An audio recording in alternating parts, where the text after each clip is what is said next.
तपाई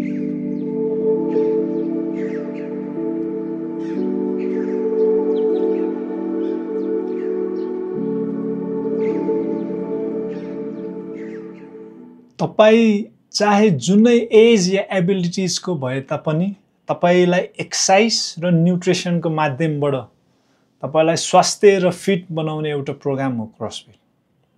क्रसफिटलाई हामी constantly varied high intensity functional movement भनेर चिन्ने गर्छौं। With the goal to improve fitness भन्छौं हामीले। फिटनेस भनेको चाहिँ work capacity across broad time and modal domains भनेर बुझ्छौं हामीले। वर्क क्यापेसिटी भनेको चाहिँ तपाईको पावर आउटपुट गर्ने या जेनेरेट गर्ने क्षमतालाई वर्क क्यापेसिटी भन्छ, जुन चाहिँ हामीले फङ्सनल मुभमेन्टलाई हाई इन्टेन्सिटीमा गएर प्राप्त गर्न सक्छौं भने अक्रस ब्रड टाइम भनेको जुनै पनि समय अन्तरालमा, चाहे त्यो 50 मिनेटको होस् या 5 मिनेटको या त्यो भन्दा कमको होस् या 50 मिनेट भन्दा बढीको नै किन नहोस्। र मोडल डोमेन्स भनेको चाहिँ तपाईको जुनै पनि मुभमेन्ट मोडालिटिजहरु, चाहे त्यो तपाईको बडी वेट एक्सरसाइज होस्, चाहे त्यो वेट लिफ्टिङ होस् या तपाईको मोनोस्ट्रक्चर मुभमेन्टहरु नै होस्, या चाहे तपाईको जुनै पनि शरीरमा हुने तपाईको रूपान्तरणहरु नै होस्, त्यो भनेको चाहिँ हाम्रो फिटनेसको डेफिनेसन हो।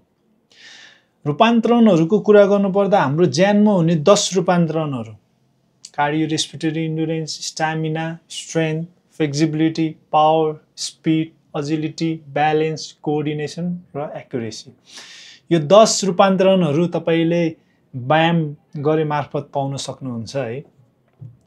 र यो पहिलो 4 रूपान्तरणहरु कार्डियोरेस्पिरेटरी इन्ड्युरेन्स, स्टामिना र स्ट्रेन्थ र फ्लेक्सिबिलिटी चाहिँ तपाईले ट्रेनिङको मार्फत प्राप्त गर्न सक्नुहुन्छ, जसलाई चाहिँ हामीले अर्गानिक एडाप्टेसन भन्छौं। भनेको तपाईले चाहिँ अर्गानिक तरिकाले ज्यानमा चेन्जेसहरु देख्न सक्नुहुन्छ भने यो लास्टको 4 वटा अजिलिटी, एक्युरेसी, ब्यालेन्स र कोअर्डिनेसन भनेको चाहिँ न्यूरोजिकल एडाप्टेसनहरु भन्छौं हामीले। न्यूरोजिकल रूपान्तरणहरु जुन चाहिँ तपाईले प्र्याक्टिस गरेर चाहिँ प्राप्त गर्न सक्नुहुन्छ। यो चाहिँ तपाईको मोर अन तपाईको बडी र तपाईको ब्रेनको तपाईको साझेदारी कस्तो छ त्यसमा चाहिँ भर पर्छ। मेन भनेको टेक्निकल एस्पेक्टहरु आउँछ जुन चाहिँ नन स्ट्रेसफुल सिचुएसनमा तपाईले सिक्न सक्नुहुन्छ। स्पिड र पावर भनेको चाहिँ कम्बिनेसन अफ बोथ हो, त्यसकारण तपाईले यसलाई ट्रेनिङ र प्र्याक्टिस दुवै गरेर प्राप्त गर्न सक्नुहुन्छ। यो चाहिँ तपाईको अर्गानिक र सँगसँगै न्यूरोजिकल एडाप्टेसन हो। हामी के विश्वास गर्छौं भने जो मान्छे चाहिँ यो 10 रूपान्तरणहरुमा बेस्ट डेभलप छ या बेस्ट ब्यालेन्स छ त्यो मान्छे चाहिँ फिटेस्ट हो भनेर हामी विश्वास गर्छौं।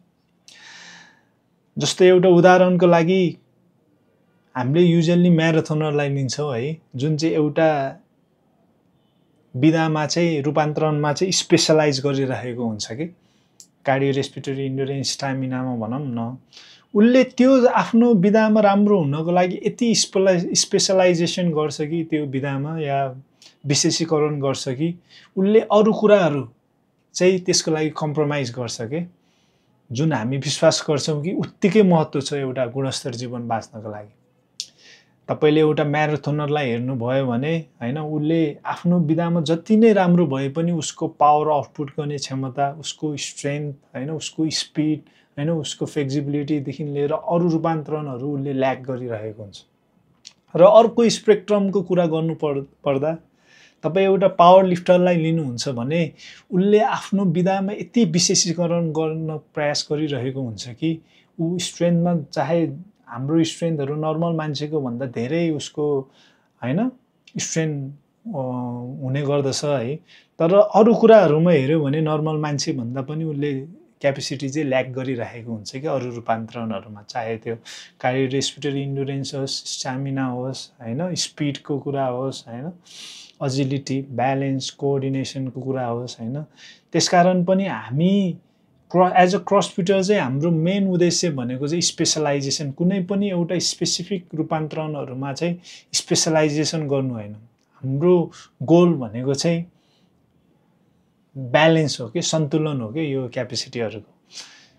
हामीले स्ट्रेन्थ र कार्डियोमा इन्ड्युरेन्समा चाहिँ विभेद गर्न किन छोड्नुपर्छ भने नेचरसँग चाहिँ त्यो डिस्टिङ्सन हुँदैन कि हाम्रो गोल भनेको रियल लाइफको लागि तपाईँलाई प्रिपेयर गर्नु हाम्रो उद्देश्य हो र नेचरले चाहिँ तपाईँ स्ट्रेन्थ एथलिट हो होइन यो तपाईँ कार्डियो रेस्पिरेटरी इन्डुरेन्सको एथलिट हो भनेर भन्दैन कि नेचरले चाहिँ त्यो डिस्टिङ्सन गर्दैन त्यसकारण पनि हामीले चाहिँ त्यो बिचको भिन्नता चाहिँ ब्लर गर्नुपर्छ भनेर हामीले भन्ने गर्छौँ है किनकि जीवनमा चाहिँ तपाईँले यो क्यापेसिटीहरू जुनैमा पनि ल्याक गर्नुभयो भने तपाईँलाई चाहिँ त्यसले चाहिँ जीवनको गुणस्तर र जीवनको चुनौतीहरू सामना गर्नको लागि चाहिँ ठुलो असर पुर्याउन पनि सक्छ भनेर हामीले भन्ने गर्छौँ